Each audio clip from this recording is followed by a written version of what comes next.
India Pakistan സംഘർഷം അതിന്റെ ഉച്ചസ്ഥായിലേക്ക് കടന്നുകൊണ്ടിരിക്കുകയാണ്. ഇന്നലെ രാത്രി പോലും പാകിസ്ഥാൻ ഇന്ത്യയുടെ വിവിധ സ്ഥലങ്ങളിൽ ഡ്രോൺ ആക്രമണം നടത്താൻ ശ്രമിച്ചിട്ടുണ്ട്. പക്ഷെ അവയെല്ലാം ഇന്ത്യൻ സൈന്യം വളരെ എളുപ്പത്തിൽ തന്നെ തടസ്സപ്പെടുത്തുകയും നശിപ്പിക്കുകയും ചെയ്തു. പറഞ്ഞു വന്നാൽ പാകിസ്ഥാന്റെ F-16 ഫൈറ്റർ ജെറ്റിനെ ഇന്ത്യൻ സൈന്യം വളരെ എളുപ്പത്തിൽ തന്നെ തടസ്സപ്പെടുത്തി. അപ്പോൾ ഇന്ത്യ പാകിസ്ഥാൻ ബോർഡറിൽ ഇപ്പോഴത്തേക്ക് വല്ലാത്തൊരു സംഘർഷാവസ്ഥയാണ് നിലനിൽക്കുന്നത്. കഴിഞ്ഞ 2 ദിവസത്തിലായി ഇന്ത്യ പാകിസ്ഥാൻ ബോർഡറിൽ എന്തൊക്കെ സംഭവിക്കുന്നു എന്നുള്ളത് ഈ ഒരു വീഡിയോയിലൂടെ നമുക്ക് വിശദമായി അറിയാം. കൂടാതെ ഇങ്ങനെയുള്ള വാർ അപ്ഡേറ്റ്സ്, ഇപ്പോൾ ഇന്ത്യ പാകിസ്ഥാൻ സംഘർഷം അല്ലെങ്കിൽ റഷ്യ ഉക്രൈൻ യുദ്ധം, ഇങ്ങനെയുള്ള വാർ അപ്ഡേറ്റ്സിനെ കുറിച്ച്, ഡിഫൻസിനെ കുറിച്ചൊക്കെ കൂടുതൽ അറിയാൻ താല്പര്യമുള്ളവർ, പഠിക്കാൻ താല്പര്യമുള്ളവരാണെങ്കിൽ നമ്മുടെ തന്നെ വോയിസ് ഓഫ് വിക്കി എന്ന ഒരു ചാനലുണ്ട്. ഇതിനു വേണ്ടി പ്രത്യേകമായുള്ള ഒരു ചാനലാണ്. അപ്പോൾ ഇതിനെക്കുറിച്ചൊക്കെ അറിയാൻ താല്പര്യമുള്ളവരാണ് നിങ്ങളെന്നുണ്ടെങ്കിൽ ഈ വോയിസ് ഓഫ് വിക്കി എന്ന ചാനൽ സബ്സ്ക്രൈബ് ചെയ്താൽ മതി. തീർച്ചയായും നിങ്ങൾക്കത് വളരെ വാല്യുബിൾ ആയിരിക്കും. ആ ചാനൽ ലിങ്ക് ഞാൻ താഴെ കമന്റിൽ പിൻ ചെയ്ത് കൊടുത്തിട്ടുണ്ട്. ആവശ്യമുള്ളവർക്ക് ആ ചാനൽ സബ്സ്ക്രൈബ് ചെയ്യാം.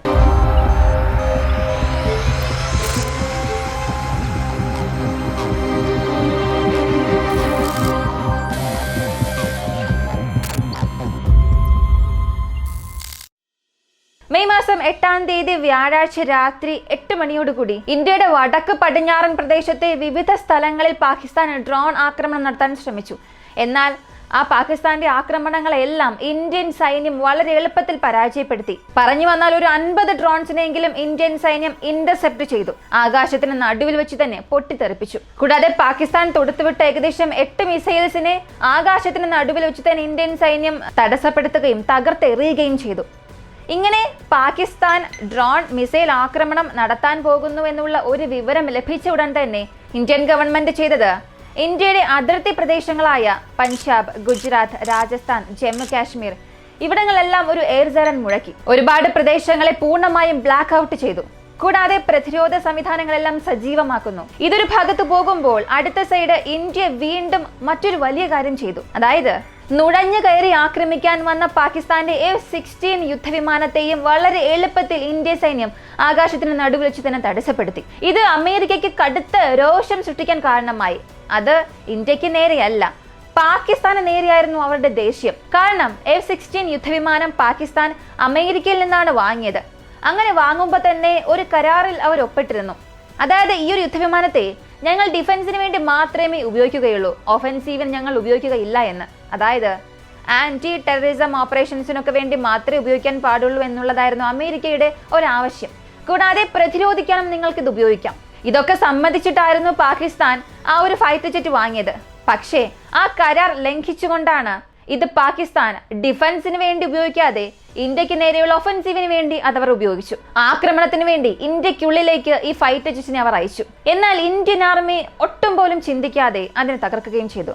അപ്പോൾ അമേരിക്കയുടെ ഈ ഒരു കരാർ ലംഘിച്ച് പാകിസ്ഥാൻ ഇത് ഒഫൻസീവിന് വേണ്ടി ഉപയോഗിച്ചത് കൊണ്ട് തന്നെ അമേരിക്കയ്ക്ക് പാകിസ്ഥാനിൽ ശക്തമായ ദേഷ്യത്തിന് കാരണമായി.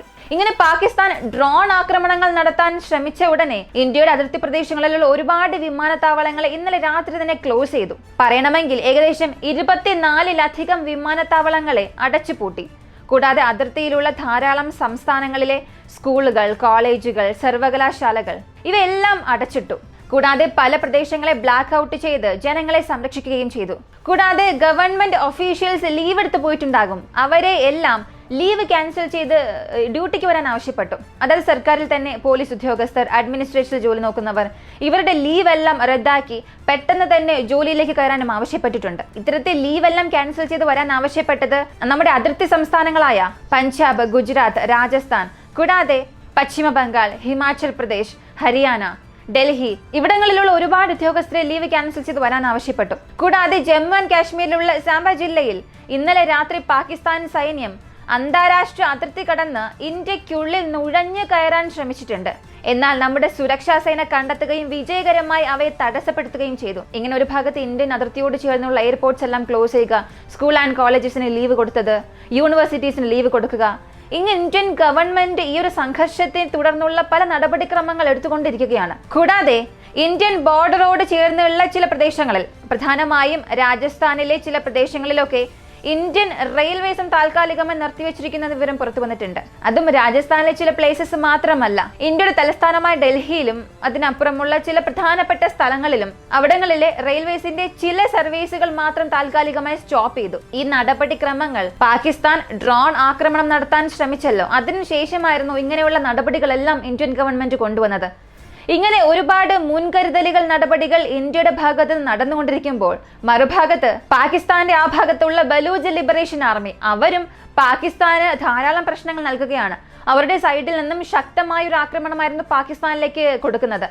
ഇന്നലെ മാത്രം ബലൂച്ച് ലിബറേഷൻ ആർമി പാകിസ്ഥാനെതിരെ 2 സ്ഥലങ്ങളിൽ വലിയൊരു ആക്രമണം നടത്തി. അതിൽ 14 പാകിസ്ഥാൻ സൈനികർ മരിച്ചുവെന്നും പറയുന്നു. ഈ വലിയ ആക്രമണം കാരണം ആ സ്ഥലങ്ങളിൽ ഉണ്ടായിരുന്ന പാകിസ്ഥാൻ ആർമി പിൻവാങ്ങിയെന്നും പറയുന്നു. അങ്ങനെ പിൻവാങ്ങിയത് കൊണ്ട് തന്നെ പാകിസ്ഥാൻ തങ്ങളുടെ കൺട്രോളിൽ വെച്ചിരുന്ന ഒരുപാട് സിറ്റീസ് അവർക്ക് നഷ്ടപ്പെട്ടു. അങ്ങനെ പാകിസ്ഥാൻ നഷ്ടപ്പെടുത്തിയ ഈ ഏരിയാസ് എല്ലാം ഇപ്പോ ബലൂച്ച് ലിബറേഷൻ ആർമി കൈപ്പറ്റിയതായും പറയുന്നു. ഇങ്ങനെ ബലൂചിസ്ഥാന്റെ ഒരു ഭാഗത്ത് നിന്നും പാകിസ്ഥാന് നേരെ വലിയൊരു തലവേദന നൽകിക്കൊണ്ടിരിക്കുന്നു എന്ന് തന്നെ പറയാം. ഇങ്ങനെ പല ഭാഗങ്ങളിൽ നിന്നും ഇന്ത്യക്കായിട്ടുള്ള തലവേദന വർദ്ധിച്ചു വരുമ്പോഴാണ് പാകിസ്ഥാനുള്ളിൽ തന്നെ വളരെ തമാശ നിറഞ്ഞ ഒരു സംഭവം നടന്നത്. അതായത് ഇന്റർനാഷണൽ മാധ്യമമായ CNN-ൽ പാകിസ്ഥാൻ ഡിഫൻസ് മിനിസ്റ്റർ ഒരു ഇന്റർവ്യൂ കൊടുത്തു.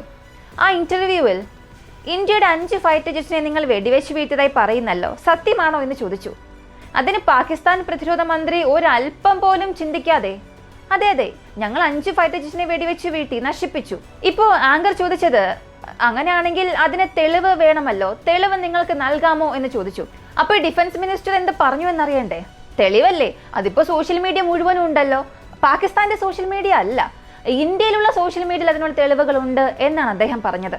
ഇങ്ങനെ ഇദ്ദേഹം പറഞ്ഞതാണ് ഒരു വലിയ മീം മെറ്റീരിയലായി തന്നെ മാറിയത്. കാരണം ഈ ഒരു സ്റ്റേറ്റ്മെന്റ് ഒരു കോമൺ വ്യക്തി പറഞ്ഞെങ്കിൽ അതൊരു വലിയ കാര്യമാകില്ലായിരുന്നു. എന്നാൽ ഇത് പറഞ്ഞിരിക്കുന്നത് ഒരു രാജ്യത്തിന്റെ ഡിഫൻസ് മിനിസ്റ്റർ, പ്രതിരോധ മന്ത്രി തന്നെ അങ്ങനെ പറഞ്ഞതുകൊണ്ട് ആ രാജ്യത്തിലുള്ള ജനങ്ങൾക്ക് തന്നെ അതൊരു വലിയ ദേഷ്യത്തിന് കാരണമായി. അതുകൊണ്ട് തന്നെ പാകിസ്ഥാനിലെ പല ജനങ്ങളും തെരുവുകളിൽ ഇറങ്ങി പ്രതിഷേധിക്കാൻ തുടങ്ങി. ഈ പാകിസ്ഥാന്റെ എക്സ് പ്രൈം മിനിസ്റ്റർ ഇമ്രാൻഖാൻ, അദ്ദേഹത്തിന്റെ സപ്പോർട്ടേഴ്സ് ആയിരുന്നു ഈ പ്രതിഷേധം നടത്താൻ തുടങ്ങിയത്.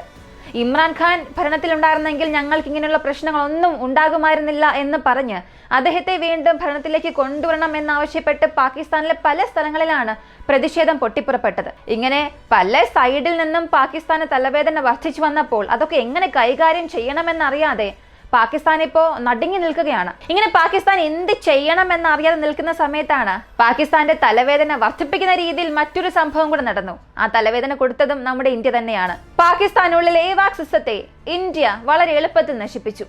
ഏവാക്സ് എന്നത് മറ്റൊന്നുമല്ല, airborne early warning and control system. ഇതിനാണ് ഏവാക്സ് എന്ന് പറയുന്നത്. ഇത് പാകിസ്ഥാന്റെ ഇസ്ലാമാബാദിലാണ് ഉള്ളത്. ഈ ഏവാക്സ് നമ്മുടെ ഇന്ത്യൻ സൈന്യം വളരെ എളുപ്പത്തിൽ തന്നെ നശിപ്പിച്ചു. ചിലർ ഇത് നശിപ്പിച്ചിട്ടില്ല എന്നും പറയുന്നുണ്ട്. പക്ഷെ സോഷ്യൽ മീഡിയ മുഴുവനും ഇങ്ങനൊരു സംഭവം നടന്നതായി പറയുന്നുണ്ട്. ഇതിനുള്ള ഒരു കൺഫർമേഷൻ ഒരു പക്ഷെ നമുക്ക് 2-3 ദിവസത്തിൽ അറിയാൻ സാധിക്കും.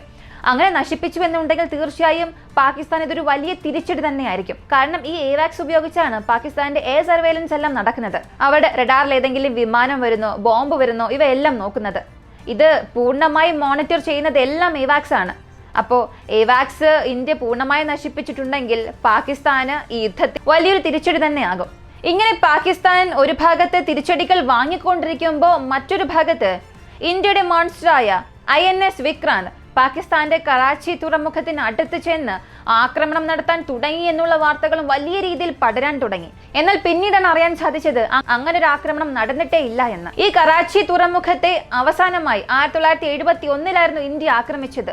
ആ സമയത്ത് നടത്തിയ ആക്രമണം, അതും INS വിക്രാന്ത് നടത്തിയ ആക്രമണത്തിലൂടെ ആ തുറമുഖത്തിന് വലിയൊരു തീപിടുത്തം സംഭവിച്ചു. 7 ദിവസത്തോളം അത് നീണ്ടുനിന്നു. അങ്ങനെ ഒരു സംഭവം ഇപ്പോഴും ഉണ്ടാകുമെന്നുള്ള പ്രതീക്ഷയിലാണ് പലരും കാത്തിരിക്കുന്നത്. സത്യം പറഞ്ഞാൽ പാകിസ്ഥാൻ ഇപ്പോഴും ഇന്ത്യയുടെ ശക്തി എന്താണെന്നുള്ളത് മനസ്സിലായിട്ടില്ല എന്നാണ് തോന്നുന്നത്. ഒരു ഉദാഹരണം ഞാൻ പറയാം. ലോകത്തിലെ വലിയ സൈന്യമുള്ള രാജ്യങ്ങളുടെ ലിസ്റ്റ് എടുത്താൽ ആദ്യത്തെ 5 സ്ഥാനങ്ങളിൽ ഇന്ത്യ തീർച്ചയായും ഉണ്ടാകും. ഏകദേശം 1.45 മില്യൺ സൈന്യം ഇന്ത്യക്കുണ്ട്. പാകിസ്ഥാനിൽ 6,54,000 മാത്രമേ ഉള്ളൂ. ഇന്ത്യക്ക് 4,700 ടാങ്കുകളുണ്ട്. പാകിസ്ഥാന് 2,400 മാത്രം. നമുക്ക് 1,48,000 ആർമഡ് വെഹിക്കിൾസ് ഉണ്ട്. പക്ഷെ അവർക്ക് 17,000 മാത്രമേ ഉള്ളൂ. നമുക്ക് 2,200 മിലിറ്ററി എയർക്രാഫ്റ്റ്സ് ഉണ്ട്. അവർക്ക് 450 മാത്രമേ ഉള്ളൂ. നമുക്ക് 293 നാവൽ ഫ്ലീറ്റ്സ് ഉണ്ട്.